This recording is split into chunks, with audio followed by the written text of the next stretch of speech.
I pledge allegiance to the flag of the United States of America and to the republic for which it stands, one nation, under God, indivisible, with liberty and justice for all. Thank you. Our first order of business this evening is our Spring Athletic Awards. We will begin with St. Clair High School. Mr. Cook. Good evening, Dr. Green, members of the board. I would like to recognize St. Clair High School student athletes from Spring 2012 for their recognition and achievements. Varsity baseball team, Coach Bill McElrath was the MAC Blue champions, MHSAA district champions, and MHSAA regional champions for the third straight year. Varsity softball, MHSAA district champions and MHSAA regional champions. That's the first regional championship in school history, Coach Kevin Mon. Varsity golf, MHSAA district champions, Coach Ken Moreski. Varsity girls track, the MAC Gold Dual Meet champions, MAC Gold Division champions, and MHSAA regional champions, Coach Joe Fouché. Coach Moreski, come on up. Varsity boys track, MAC Gold Dual Meet champions and MAC Gold Division champions, Coach John Davidson. Coach Mon, come on up.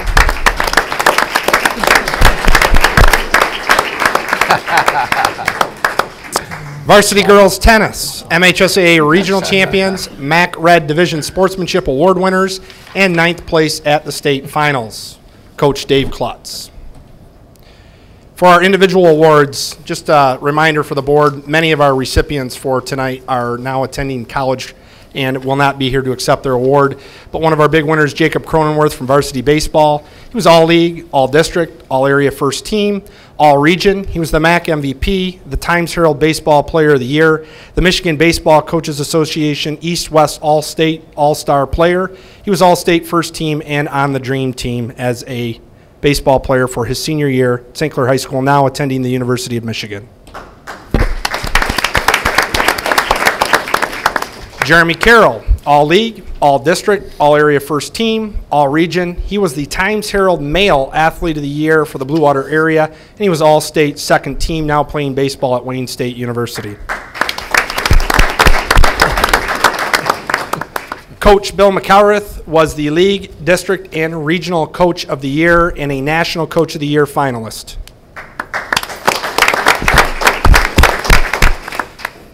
Individuals in softball, Brittany Schweiger, all league, all district, all area first team, all region, all state, all county, and the Times Herald Softball Player of the Year.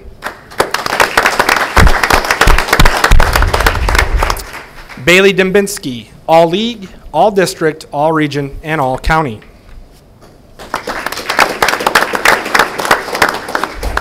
Abigail Schweifer, who sent me an email today to send her regrets for not being here, was all district, all region, and all county. Lindsay Lawson, who's up at Central Michigan University, was all league, all district, all area first team, all region, and all county. And Coach Kevin Mon was the district and regional coach of the year.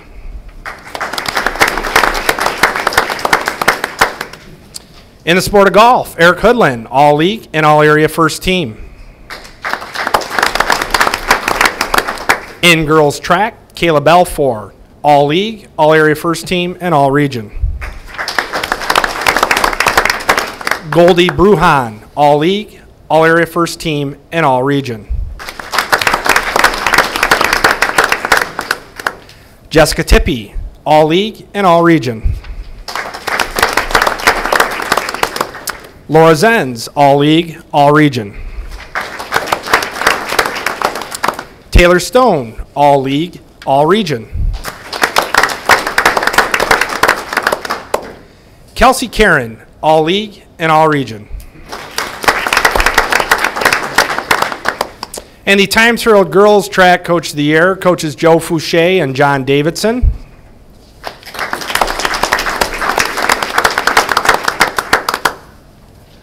In the sport of boys track, Michael Denny, all league, all area first team, and the MAC most valuable player.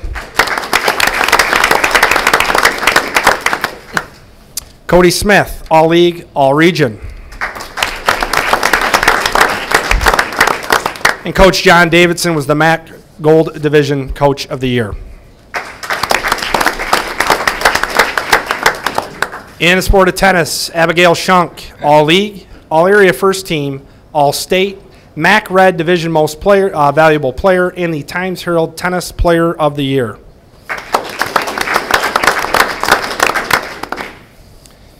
Danielle Slonick, All-League, All-Area First Team. Taylor Johnson, Varsity Soccer, All-League, All-District, and All-Area First Team.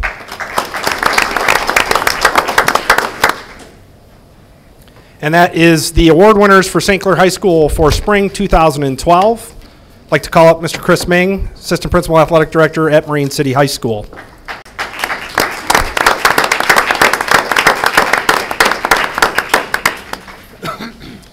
Dr. Green, members of the board, thanks for allowing me to be here tonight to present your recognition to these Marine City High School student athletes and coaches for the Spring 2012 season of competition. Regrettably, many of our athletes are unable to receive the award for the same reason St. Clair, they're off to college. So first presenting our team awards for varsity baseball, our MAC Gold champions, boys varsity track, MAC Blue champions, girls varsity track, MAC Blue dual champions, and our individual awards. Varsity baseball, Gunnar Glodich, All Area First Team, All State Academic, All Regional, All League, All Area, and All District. For varsity baseball, Adam Kroll, All Area First Team, All League, All Area. Varsity baseball, Alex Kroll, All Area First Team, All State, All Regional, All League, All Area. Aaron Lokensol, All Area First Team, All Regional, All League, All Area, League MVP. The varsity baseball MAC Coach of the Year was Darren Letson. For girls soccer, Christy Rotho, All Area First Team, All Regional. Varsity track, Samantha Furkaran, All Area First Team, All State, MAC MVP. For varsity track, Brianna Frost, All State. For varsity track, Danielle Lynch, All Regional. Varsity track, AJ Rodriguez, All Regional.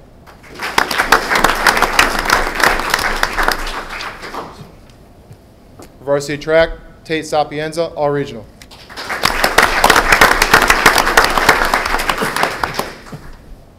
Varsity track, Jamie Salisbury, All Area First Team, All State, All Regional, MAC MVP, and the Times Herald Player of the Year. Varsity track, Anthony Scarcelli Jr., All Area First Team, All Regional. And the varsity track coaches of the year for MAC Blue, Joseph Forgetto and Anthony Scarcelli Sr.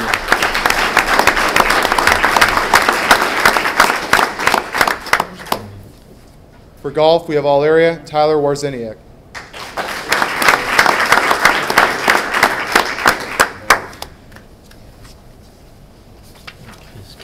Thank you.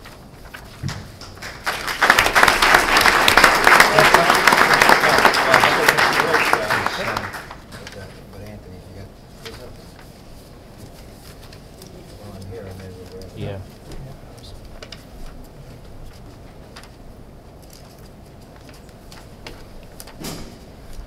Mr. Scarcelli is negotiating more awards here. He hasn't had enough in his career. No, don't worry about it. We'll get it. We just had it here.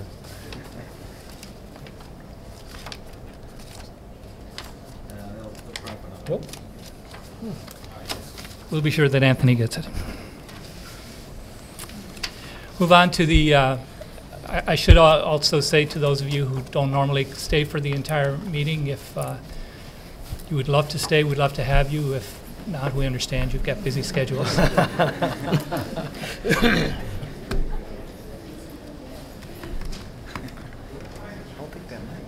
Yeah, Mac. He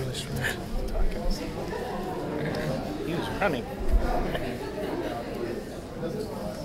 That one I gotta fix. Forgot the R Dream Team.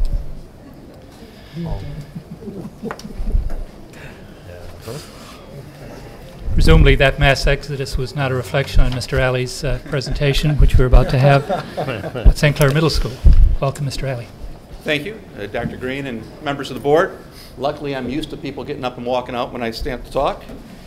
Tonight, I'd like to give you a little insight on our Saints Day, which is an idea that we borrowed from St. Clair Middle School, or excuse me, St. Clair High School. Not sure how long Mr. Miller's been doing that. This is our second year with Saints Day, and it's been very, very successful for us.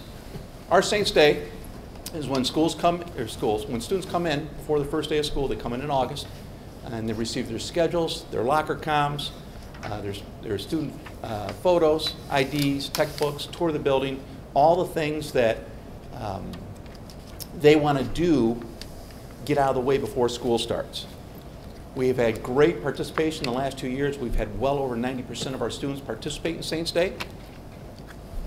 The first step is we have them come in waves where we have the 6th graders come in. We have a 2-hour block.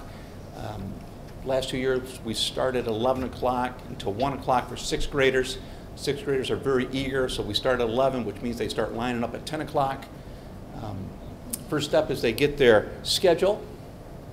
Then they turn in all the different forms, all the administrative things that we need, whether it be for athletics or emergency cards, physical forms, our no bullying contracts, so on and so forth. They turn all that in.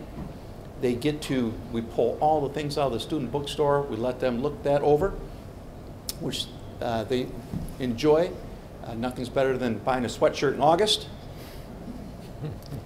They get their school photos and IDs taken. Last year, we've had it in the Aux gym, a little bit congested. This year, we moved it to our main gym. We had 4 different stations set up. It ran very smoothly.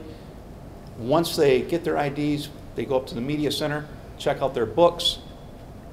They receive all their books at this time. And all of our books are barcoded, and I believe that goes for all these secondary schools. So their new ID card is scanned with the books they get, and they take them to their locker. They test out their locker comm, which 7th and 8th graders, that's old news for them, but 6th graders, that is a big change for them. A little anxiety that goes along with their locker and getting that all set to go. We allow them to put their books in their locker, check that out, look at their classes. Many students decorate their locker. I found this student put a chandelier up in their locker. It is motion activated. So every time they open it, it comes on. That was something I'd never seen before. Obviously, every one of our students is very excited to be back in school. They could hardly contain their excitement.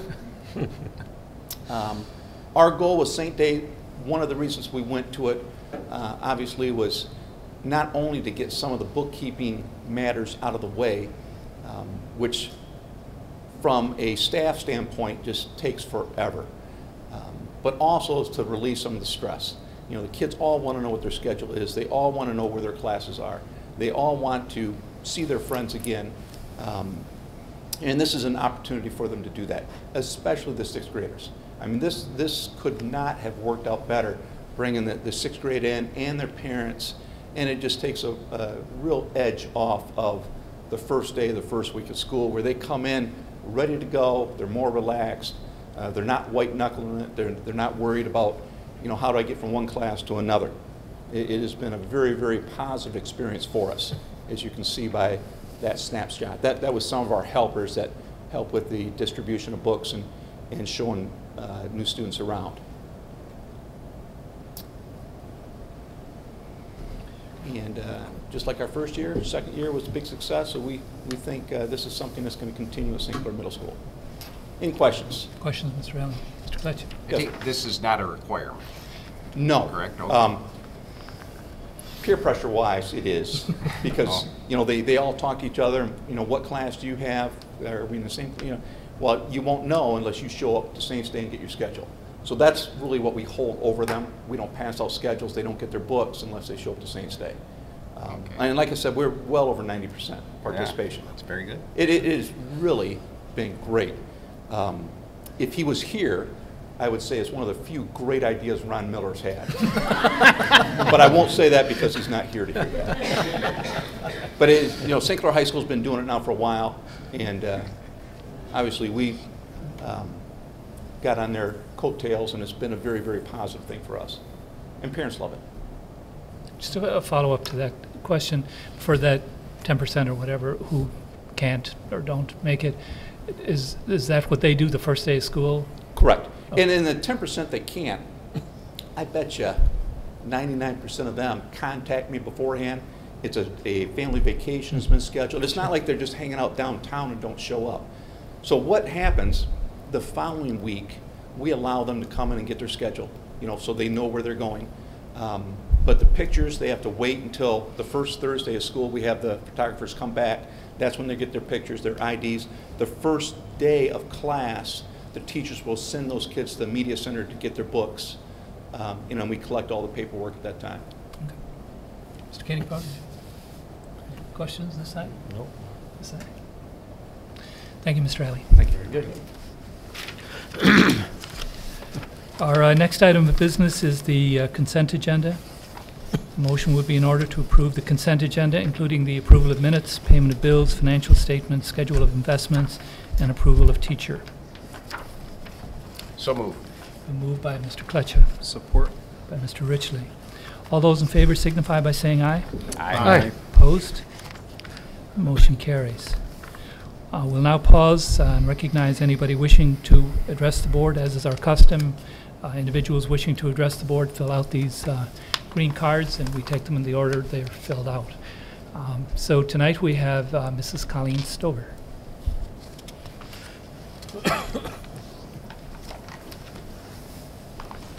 Good evening, Dr. Green, Mr. McCartan, gentlemen. Thank you very much for the opportunity. I'm here on behalf of the interested voters in the East China School District, or of the East China School District. I'm never quite sure what that's supposed to be. And local channel Cable 6.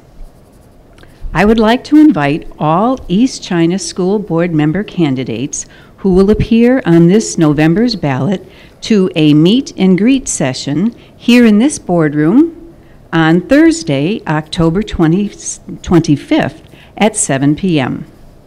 Each candidate will be given the opportunity to express their hopes for the future of the East China School District, and a moderator will ask questions supplied by our voter community.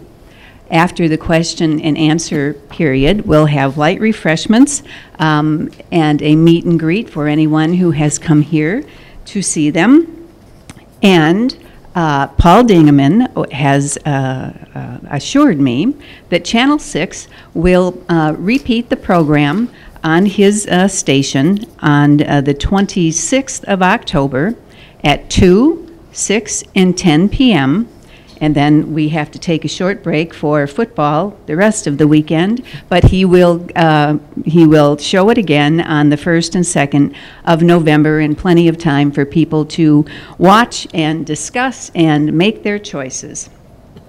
Anyone who would like to submit questions for the candidates, please do so by calling my home, my office, stopping me on the street. I always have little cards for you to fill out so we can get a smattering of what's on your mind. And my phone number is 586-727-1852. And I would like to thank the district for the use of this room. Are there any questions, gentlemen? Good. Thank you. Thank you. Thank you, Mrs. Stover. All right, we will move on to reports. Begin with the superintendent's report. Dr. Green. Thank you. Well, as everyone knows, school opened last week, and everyone seems ready to have a great year. I do think it was one of our smoothest openings in regards to transportation and facilities, and certainly a lot of thanks are due to staff and parents doing such a great job to make kids feel comfortable to come to school. So we are ready to take East China to new heights this year. So we do expect the enrollment to continue to decline this year. We did graduate almost 200 more students last spring than we have kindergartens coming in this fall. So that count day will be the first Wednesday in October, and 90% of our funding is based on the fall count. So we did adjust staffing due to the lower enrollment, but just as a heads up to people. We had a great professional development session just a week and a half ago. There were about 320 participants, 28 sessions, 204 laptops, 60 iPads. We did it at St. Clair Middle School, and Brenda and Catherine did a great job of organizing, getting that along with the principals who had to do a lot of presenting. But K-12 teachers engaged in a lot of conversation about curriculum and how that all works related to instruction. So thank you to you all and to the principals for doing a great job. We do have a half a day of school on September 25th for another session for professional development for staff. East China School District supporters are accepting grant applications for the fall grant round. Check the website for those dates, and I think that's in early October. Our independent auditors, McBride, Manley and Company, have been in and doing the audit. They will have a complete audit report for the board in October, and that should be the October 8th meeting. And I would like to take just a moment to thank the district and thank people. As I've been reflecting on my 12 years with the district, a lot of things come to mind in terms of accomplishments and good memories. And I think back to some of the board members that we've had on the board over the years, and you know, Mr. Westrick imploring us to offer an incentive for advanced placement. And now we have an incentive for advanced placement, and I think we increased our kids participating in advanced placement classes from around 67 to 290 something. And I know Mr. McNamee is here tonight, and he talked about math one time. And if you look at our math scores in the last few years, we have completely blown off the doors in terms of improving our math scores. And I know we had bond issues that we've passed in the last few years, one in 2001, one in 2009.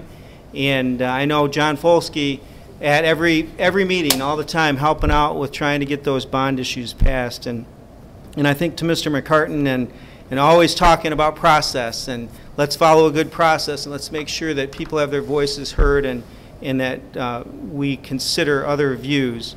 All of the board members over the years, Mr. Bewer, I remember getting involved in a special education issue one time and helping out, and Mr. Kletcha working on the budget with us over the years, and Mr. Koenigbauer was on the parent advisory, and Alan's been here the last couple years working hard on the various issues. And think back to Kathy Brewer and Richard Bober and Pat Thompson, Bob Beatty, Mr. Tomsek, lots of great people on our boards over the years. And I think if you look at the success of the district, you have to look at the board and the support that they offer to the district and to the staff and to the parents and to the community. And I'd also like to thank the parents for their extra effort that they've made to help our kids do the best that they can do. The whole thing on student achievement, it really boils down to parent involvement. And when parents are involved, students will do better. And there's no doubt that our parents have taken that to heart and have become involved in their children's education. And that's a great part of our success. But you cannot discount the success that we've had without talking about the staff. And when you look at the great teachers that we have in this district and the great principals and the people that are closest to the action every day, day in and day out, doing a good job. Very nice. It's very nice to see that happens each day, day in, day out. And so I think that we need to take a moment to thank the staff and the great job that they do with our students, because they are really the key. When you look at the teacher and the student, That's really the key to what happens in our district in terms of student performance. And so I want to just take a moment to thank the staff and the parents and the community. And you look at the student performance improvements that we've had. And a lot of people have asked me over the years, over these last few months, you know, what am I proudest of? And you can take a look at the Performing Arts Center, and you can say, wow, that is a fantastic building, and what a great facility that allows our children to do all kinds of things, and 260 days a year that is used. And you can take a look at the technology and the facilities and all the things that we've improved in the curriculum, all of that. But the thing I think that I am proudest of in this district is the fact that we've been able to continue to improve student achievement each and every year, even though we've been under such tremendous pressure with the budget. And so when you look at that and you say, even though we've had to reduce staffing, we've had to reduce funding, and we're now only dealing with $39 million instead of $47 million, we've still been able to raise the bar on student achievement. And I think the staff deserves a lot of credit for that, and so do parents and students. So I thank the board and thank the district for the opportunity to serve.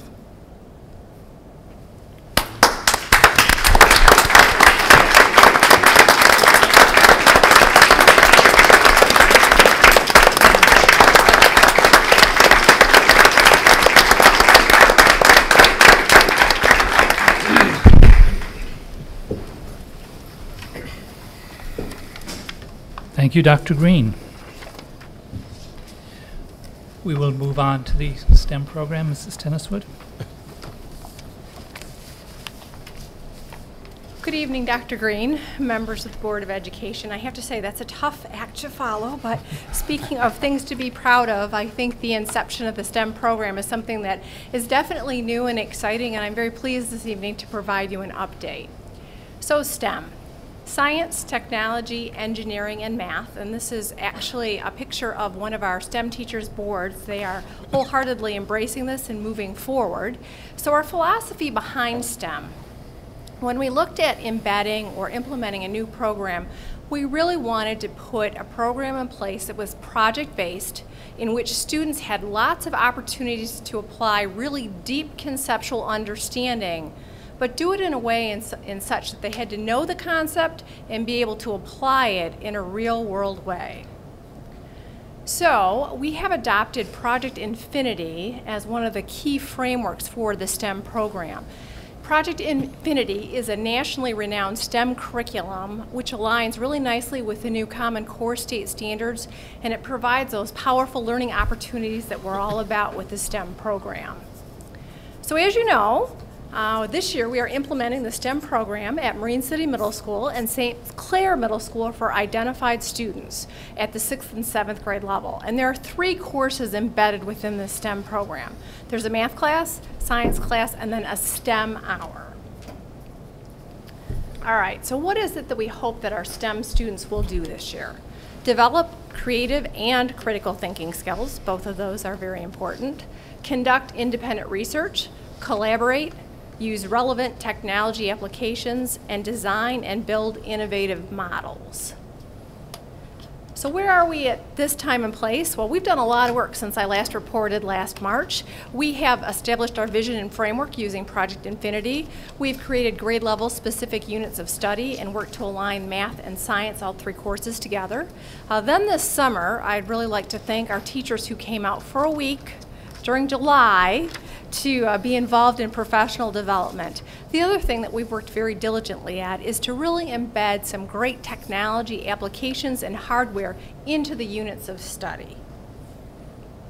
All right, so at 6th grade, our 6th grade STEM students are going to be doing the following units. They're going to be doing an introduction to engineering design, which they've already started to do. They're also going to be looking at structures, building from the ground up. There are a lot of force and motion applications that are applied there. They're going to be building some simple machines. They're going to be programming some Lego Mindstorms robotics, and then they're also going to be blasting off, achieving new heights with our rocketry unit. So at the 7th grade then, and you'll notice some duplication year 1 here, we are doing an introduction to engineering design with our 7th grade students. The first year of the program, our 7th graders will have an opportunity to do the robotics, all the units, but year 2, just units 3 and 4, because at that point the 6th graders will be coming into them with some knowledge. They're also going to be doing engineering the human machine, and then there's a great unit called What's Up in Power. So you can see some really deep, rich scientific concepts and engineering concepts embedded within those units. All right, so professional development. We had 11 teachers and administrators coming for professional development.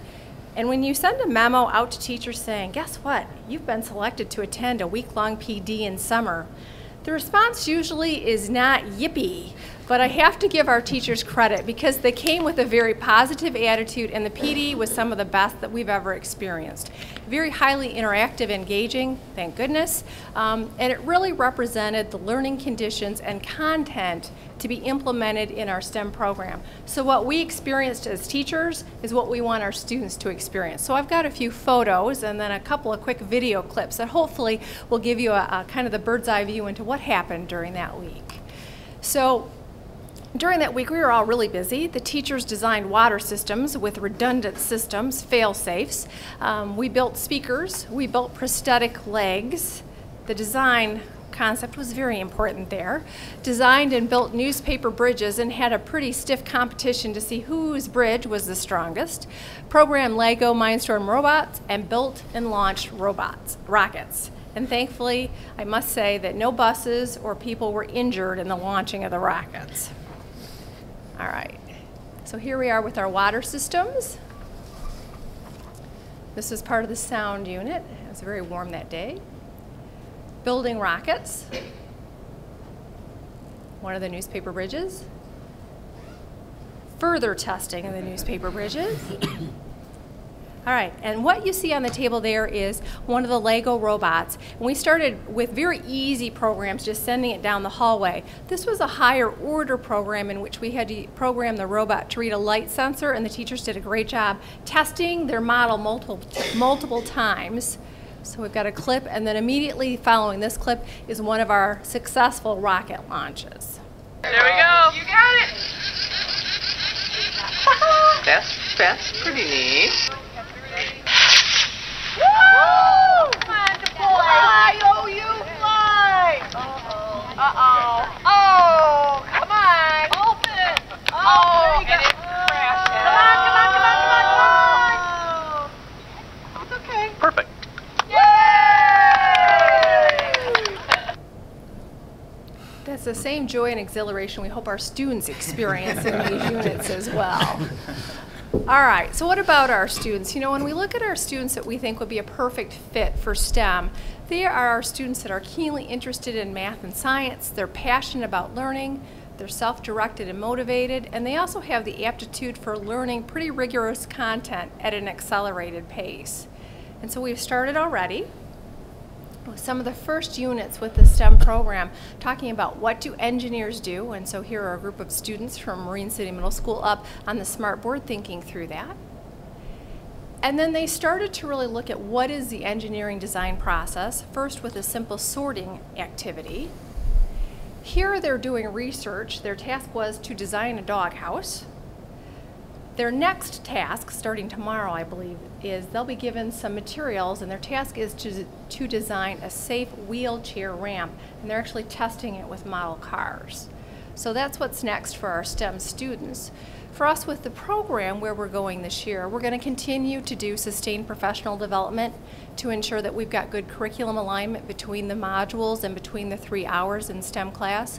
Continue to monitor our student progress to ensure that they're developing those critical and creative thinking skills that are so important with the STEM program. So we're excited about the progress we've made thus far, but I have to say we're really excited about what the remainder of this school year holds for the STEM program.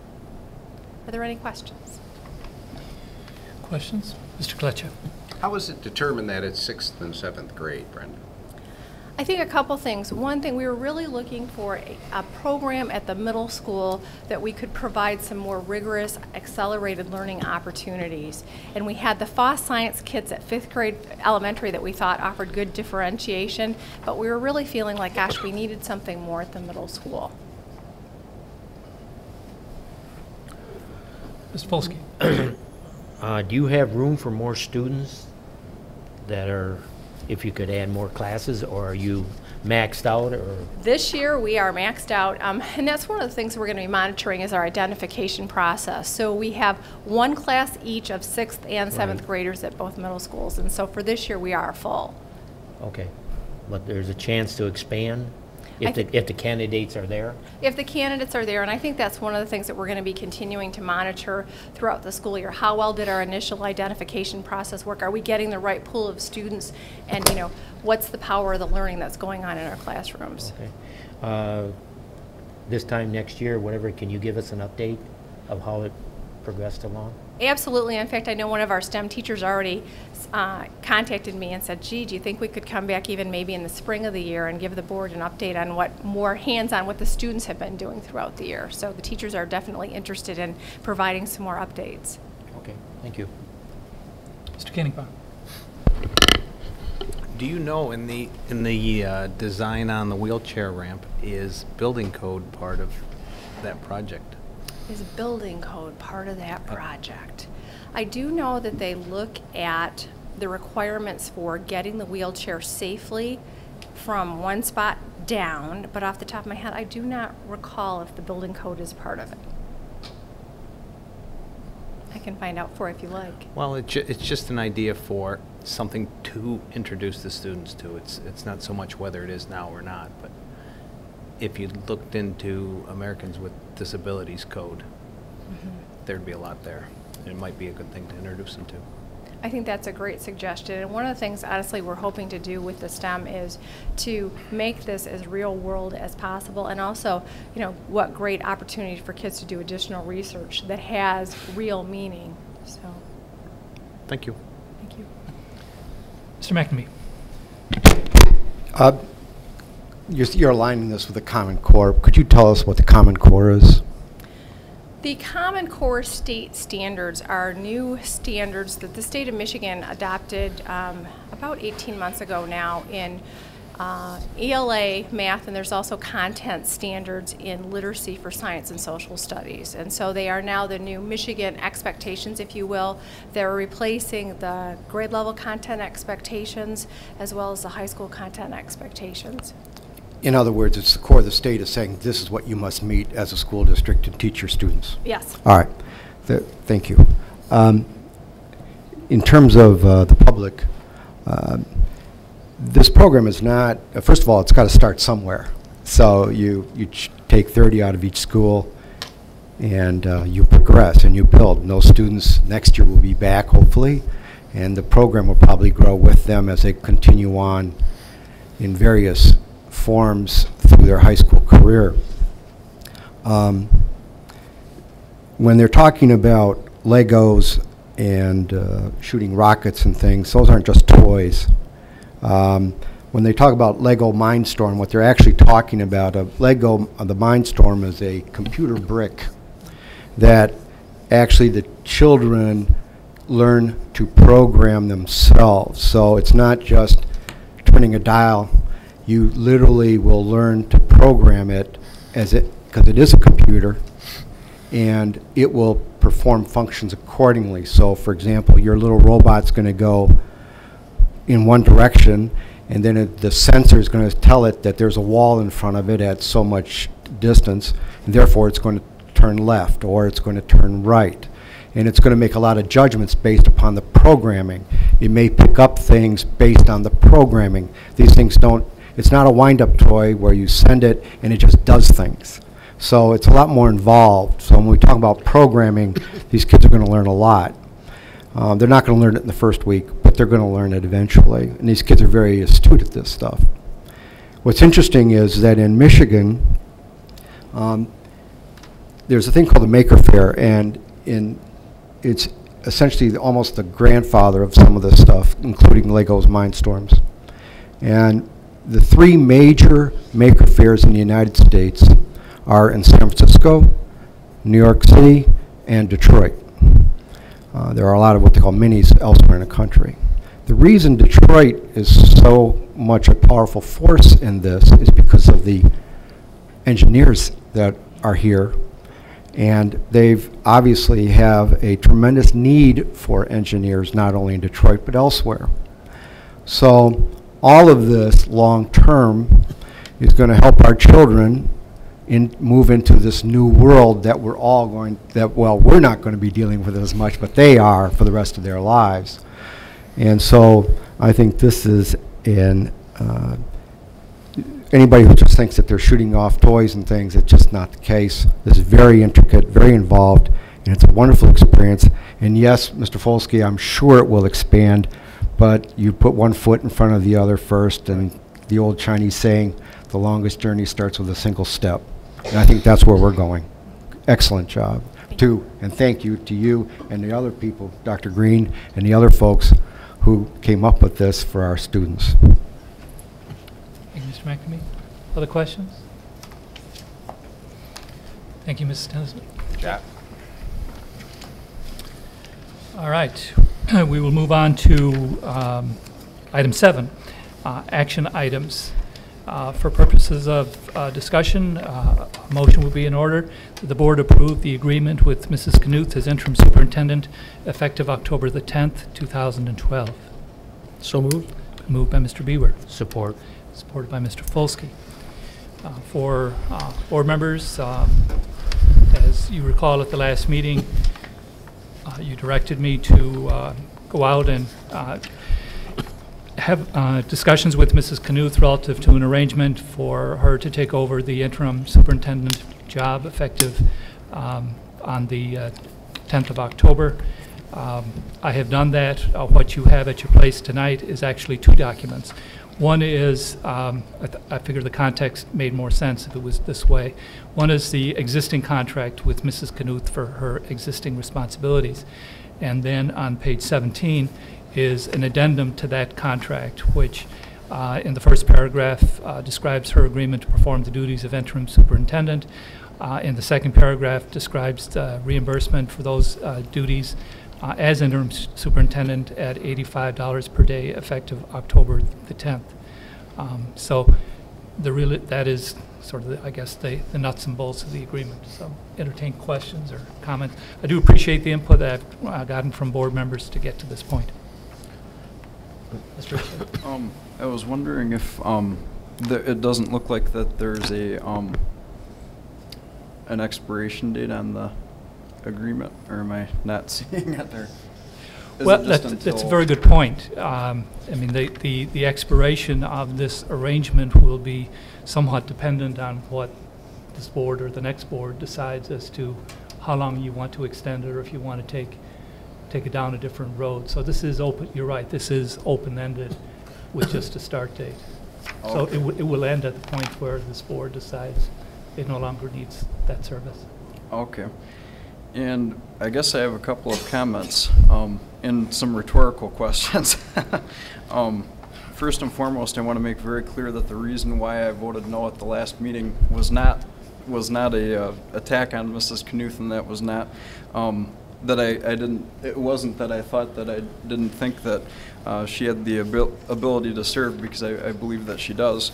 And but in regards to this meeting and this actual contract, I guess the questions that I have is, we don't want the cheapest person for the job, and we don't want the lowest bidder. I think I'm correct in saying that, but my question is, where was that mindset when we privatized support services, custodians, secretaries, and bus drivers, and where was that mindset when we cut teachers? I think that's... I'm sorry, excuse me, can I have a point of order? Are we discussing this contract, or are we discussing some political grandstanding here? I believe Mr. Ridgely is getting to a point, but I'm not Yes. sure. Okay. And I do not agree to giving additional funds in these hard economic times, the $85 extra per day, which I understand that part of that is because the additional duties, but I'm under the belief that we can actually eliminate one of those positions, and I believe that that could be one of the ways that we eliminate some costs. But I guess my question is why is everyone else expected to do more with less, and yet from the top it's not done? And Mrs. Woolman and Mrs. Resnick have both taken on additional duties, and I was wondering, did they get extra compensation for I don't know. I was only empowered to pursue this agreement. But I think it has something to do with this agreement that there was other people that did additional duties and they were not compensated for it, so. Thank you. Other comments? Mr. Polsky? I thought at the last meeting, but correct me if I'm wrong, I thought we set a deadline to January 1st. Well, we didn't. I guess I take some responsibility for the initial thought of an interim needed to go at least until January 1st, given a November election. Right. But there's no reason why it would have to end on January 1st unless this board has another plan in place. If it doesn't and it wants to continue this arrangement, then it can do it without having to do any further work. So that was the logic of not putting an end date on the agreement. Well, a little concerned about it. Something could happen in December then, if we don't put a January date, because the board, well, no, the board doesn't take effect to the first of the year, right? That's correct. So nothing can happen. That's okay. correct. I stand corrected then. Okay. No problem. Yep. Good question. Other questions? All in favor of the motion signify by saying aye. Aye. Aye. Opposed? Aye. Motion carries. Mr. Richley voting no. Next item is the best practices resolution, and for purpose of discussion, I would entertain a motion that the board approve the best practices resolution as presented. So moved. Moved by Mr. Bewer. Support. By Mr. Fletcher, I believe. Dr. Green. Thank you. You may recall that the state has lately been approving any funding increases attached to performing certain best practices. So this year, it's $52 per pupil, and as we reported in the budget process last spring, we knew we would qualify, and so there are 7 areas that we do meet. So one of them is the policyholder for the medical benefit. The second one is obtaining competitive bids on non-instructional services, which we did last year. Accepting applications for enrollment by non-residents, which we do for schools of choice. Allowing students to do dual enrollment, and also online programs, and we have both of those.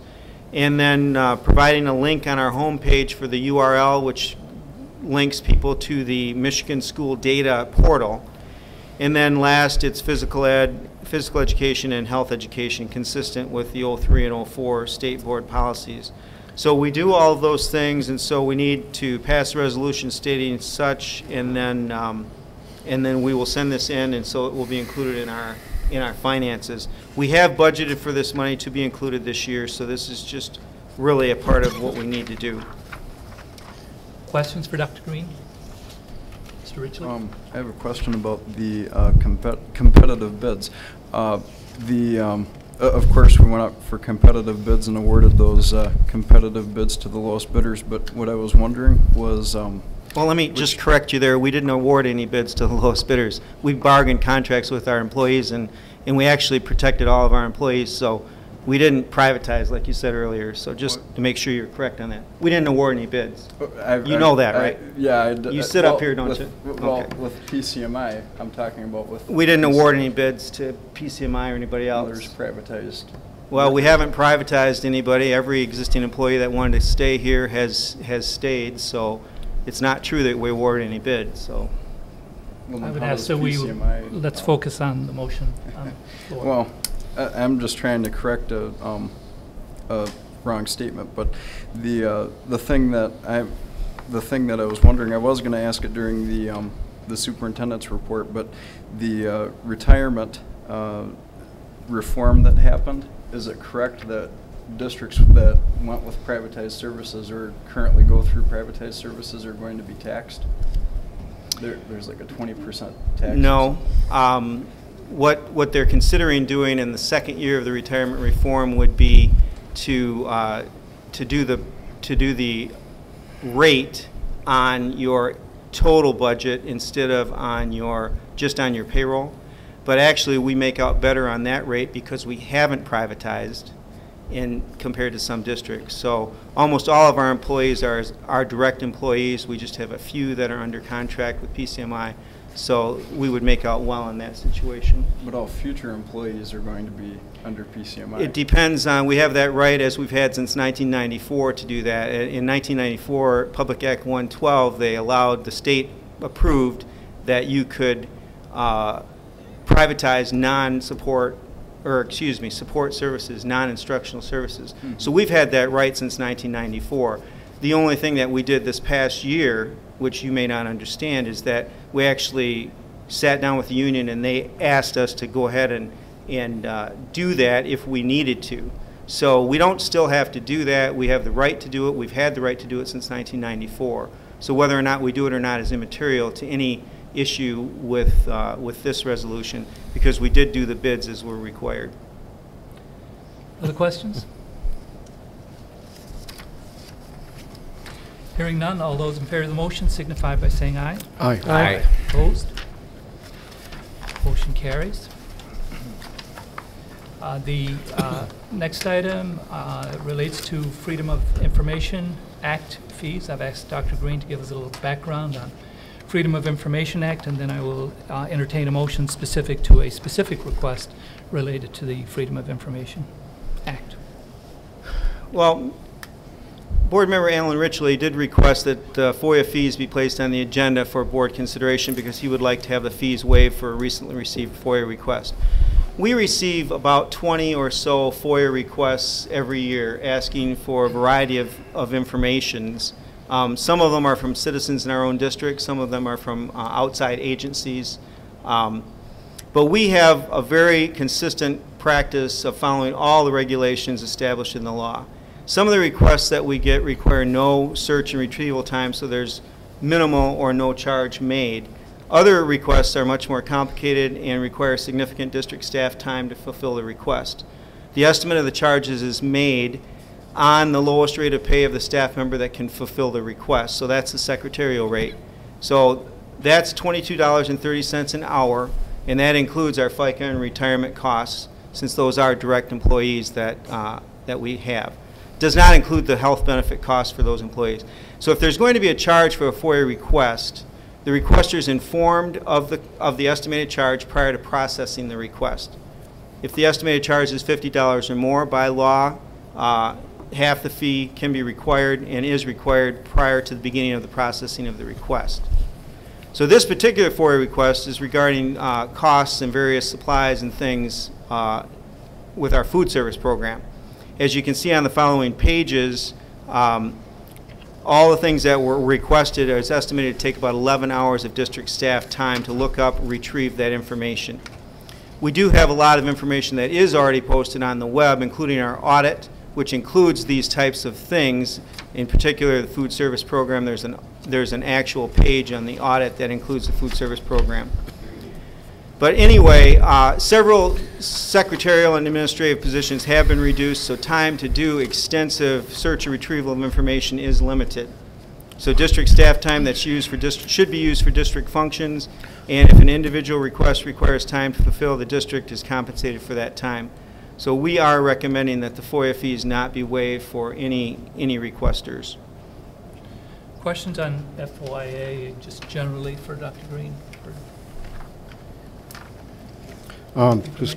It's true, is it, that if an individual makes a request to have the fees waived, they must indicate that they are indigent and they must show proof of indigency in order to have their fees waived, and that's what's contained in the law for an individual requester. Is that correct? That is true. Okay, thank you. I'm sorry, I missed that. If a person is indigent, which means they cannot pay, then there's a provision in the law that they can prove that, and then their fees can be waived to a point. Okay. And that's in the law.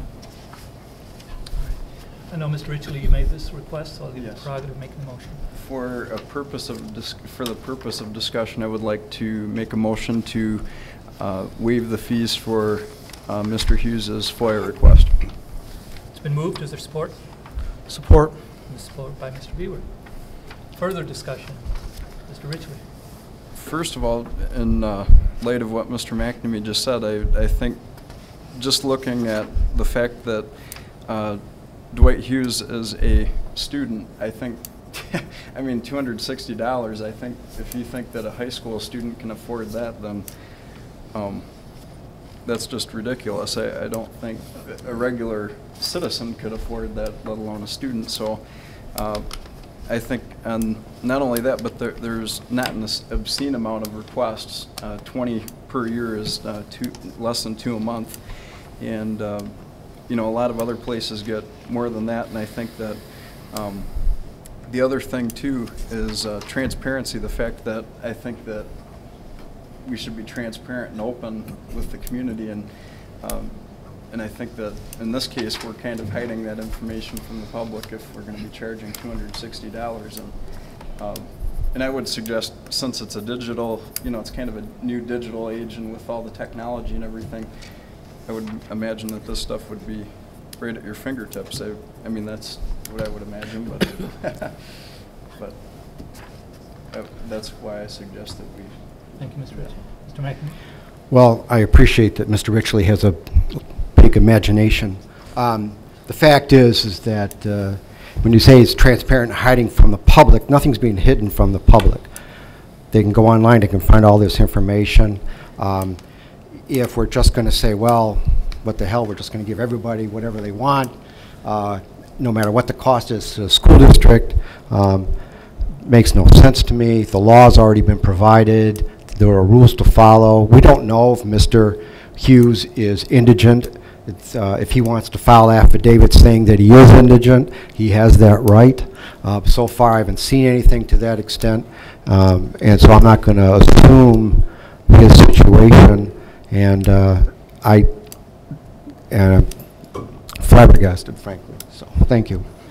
Mr. Beaver? Have we had, Dr. Green, in the past, FOIA requests that have come to this dollar figure? Yes, we have. We had a lawyer one time requested numerous documents, and we did charge about $280 for that, and he did pay it, and we did provide the information. It is very time-consuming to follow through with these requests. It's not just at your fingertips. We have to look things up, and people have to do this work, and we are reduced staff. You know, business office, we reduced 2 staff positions last year. We've reduced administrators. We've reduced something like 5 secretaries up at this building alone over the last 10 years. So it's not like we've got people just sitting around waiting for requests to come in. Normally, requests are something that somebody is really interested in, you know, and we try to provide it. But this type of request is politically motivated, and in some part, obviously, due to this privatization issue that's been out there. And Chartwells has been our food service provider for over 30 years, since 1980. At one point, I think there was a request somebody made to provide information back to 1980 regarding Chartwells. And some of the stuff has gotten to the point of where you feel like it's just not in the best interest of the district to do this chasing around and trying to find all this information for people for whatever purpose that they have for getting it. On the website is our audit for our food service program. And you can tell how much money it is. You know, everyone knows how much we charge for lunches. That's public information, and there's certainly a lot of information out there. But if you compare food service programs, you know, is our cost for our lunch more than other lunches around the area? No. Right. You know, so I'm not sure what all the stuff is about here, but I know that it requires our staff to do a lot of work to look this information up. Mr. McCartan? Mr. Mayor? I just want to point out, I would like to kind of indicate for whoever is watching what's in this request. Feel free. Request all information regarding fees attained from Chartwells Food Service and revenue brought in, no dates, just all, and we've been dealing with this company for 30 years. Supplies, bought by the district, bills paid to Chartwells, money paid to employees, so we want the payrolls for everybody that's in the food service in our schools. Any new equipment purchased by the district, and I have no idea how expansive that could be in the food service industry, what equipment could be. So I would also like to know the monthly and yearly expense for each individual billing.